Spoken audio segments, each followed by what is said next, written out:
Hello guys, welcome back to GQ Talks Football. We have a couple of things to talk about. From Enzo Fernandez apologizing to his teammates and the club entirely. Then Garnacho, the talk of him still leaving the club and his own fight for trying to stay back at Chelsea to prove his worth. And then also, we're talking about Valentin Bako and his imminent signing with Chelsea, which I talked about in the last video. A couple of tweaks or news here and there. And then Liam Rossinior, who seems to be backed up by BlueCo and the directors. And this also will be your match preview of Chelsea versus Manchester City, which takes place tomorrow at 4:30 p.m. at the Stamford Bridge. So right straight into things. Enzo Fernandez apologizes to his teammates, to Chelsea, to the directors, and to the ownership. He was saying that he was sorry about what he said, that what he said was just out of him, just speaking his mind, showing his love for another city if he had to live somewhere else outside of London. So I said this in my previous video that if you look at what Enzo Fernandez said objectively, there was absolutely nothing wrong. But you and I know that subjectively, he was putting himself out there for Real Madrid to come pick him up. That's what he was doing. And we agree that if it was you and I, probably we would do the same thing. Because right now, even though Chelsea is on the 7th position on the table, we're not doing so well. Chelsea as a team should be in a better position right now. We shouldn't even be out of the Champions League. When we were paired with PSG, with the form we were the last time we met PSG in the Club World Cup, this should be us now going into, the semi-finals, because we'll probably have met with Liverpool for this quarterfinals, and Liverpool, they haven't been in great form. So theoretically speaking, you could say we're going to get past Liverpool, and that is really looking at semi-finals, and that would have been a beautiful thing. And from there, anything could happen. But right now, we're out of the Champions League, and it doesn't seem like we're going to be in the next season's Champions League, which is actually a very terrible thing for a club like Chelsea. So he was apologizing. His agent came out and said that he was only saying that he loves, Madrid because it's like Buenos Aires, and their food is like the same thing. But either way, his agent was saying Enzo Fernandez is a young lad, 25. He has a lot to learn, that he's committed to Chelsea, and that he wants to see, the season out, help the team, see how far they can go in terms of qualification for Champions League and the likes. Now, you and I know that for me, I see what has been done by Enzo and his camp as damage control. Because they don't want to come out like Enzo probably is the villain or a difficult player to deal with, so that doesn't put him out there as a bad player in terms of behavioral, attributes. So they are doing a damage control, and this helps them as a camp, that's the Enzo Fernandez camp, and also helps Chelsea as a club or as a team, so that they don't appear weak after giving him a 2-match ban. And the players also trying to apologize on his behalf that he should please lift the ban, and that Enzo is an important player for the team. If the management were to do that, they will appear weak. So they're not going to do that. So he's going to be out of the Manchester City game. And then the club will just look like, okay, you are apologizing. Okay, don't do that again, okay? Don't do that. Don't do that. You're forgiven. But this to put both sides on the winning streak. Winning streak in the sense that Enzo comes out as a good lad. He will have playing time, because if he doesn't have a playing time, he will not see clubs, especially like Madrid, coming for him. Not after the price tag that Chelsea are seemingly putting on his head, 130 million euros. If he doesn't have a playing time, best believe that is tossed out of the door. So Chelsea too, as a club, knows this. So they know he needs to play as well. And they also need to save their head by not appearing weak. So it's a win-win situation. After the 2-match ban, Enzo Fernandez will start playing. He's going to have good playing time, and then also his price tally or price tag will still remain up there. And then Chelsea also being on the strong side. So, but personally, like he did say, that he will see what happens after the World Cup. I still think that Enzo Fernandez is going to be out the door come the end of the season, unless two things happens, and I've been saying it in my previous videos. If Chelsea qualifies for Champions League, number one, and number two, if Chelsea increases his salary at the barest minimum 250, then he might consider maybe with his teammates and all of that. But personally, I think he has made up his mind. He wants to go for silverware. He wants to compete, and this ownership right now, they don't seem like they want to compete. They just want to just keep making top four if it's possible. And Premier League is not a league where you can just make in top four like it's your, Sunday school football competition. So he wants to compete up there for league titles, for Champions League, European competitions, and the likes. And he has that in his, CV already. He's a World Cup winner. He has tasted what it means to win. He has won the World Cup. He has won the Club World Cup. And then the Conference League, if you are going to count that even, but then it's still a competition. So these players also have ambition. The likes of Marco Cucurella, they want to leave. Don't be surprised if Cole Palmer is out there, back to Manchester City, especially if Pep Guardiola leaves Manchester City. Right now, Arsenal is not doing so well. They bottled up their game today against Bournemouth. Bournemouth trashing them 2-1. And they are meeting Manchester City next, after we meet them tomorrow. So the table right now is shaky. I don't know what's going to happen. If some tweak happens and Manchester City happens to win the league this season, then best believe, Pep Guardiola is leaving Manchester City on a high. And who becomes his next coach? Probably that will be Enzo Maresca. Fingers crossed. And if Enzo Maresca gets into Manchester City, kiss goodbye to Cole Palmer. Cole Palmer is going to go back to Manchester City, whether you like it or not. Not even back to his boys' school team, Manchester United. So right now, Enzo Fernandez apologized. What do you think? Do you think it's genuine, or do you think it's just a damage control? Let's know in the comment below. We go straight to Valentin Bako, who right now, the Chelsea ownership and the directors saying that they've been observing his games, that he would want to see his performance against top sides. And because of the recent roller coaster they've been having with Enzo Fernandez, they want to get Valentin Bako as his backup. If you remember, I said this 2-3 videos back, was that Valentin Bako is Enzo Fernandez's replacement. Enzo Fernandez leaving Chelsea, Valentin Bako coming in. Is he really the pedigree of player that Chelsea needs? Valentin Bako in himself is not a bad player, but is he Chelsea standard right now? Let's forget that Bayern Munich is trying to get him, and maybe one or two other top clubs. Chelsea quickly signed him, or trying to sign him, as they have had a pre-contract agreement for 6 years. It's because they knew, or they know, that after the World Cup, if Valentin Bako puts up a good shift, other teams will come for him, and that might sway his head. And so that's why they're jumping in right now. But they are saying unequivocally that he is a replacement for Enzo Fernandez.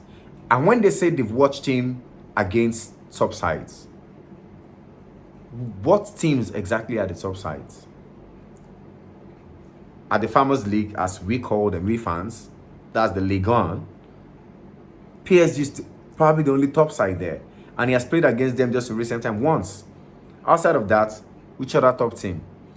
In the Europa, what's it called? The UEFA competition they are playing, Crystal Palace, which is also like a bottom half team at the Premier League. But any team in the Premier League is supposed to be a top team out there. So I don't understand the top team they're saying they've been observing him play against. But I don't think that Valentin Bako is a Chelsea standard right now. For me, I think he still needs more playing time, maybe 1 more or 2 more seasons, get good exposure, especially in European competitions, and then maybe, just maybe, he will do well when it comes to Chelsea. That's my personal opinion. Let me know what you think about Valentin Bako being a replacement for Enzo Fernandez. And then we'll move over to Garnacho, who has been pushing to prove his worth. Garnacho is not a bad player.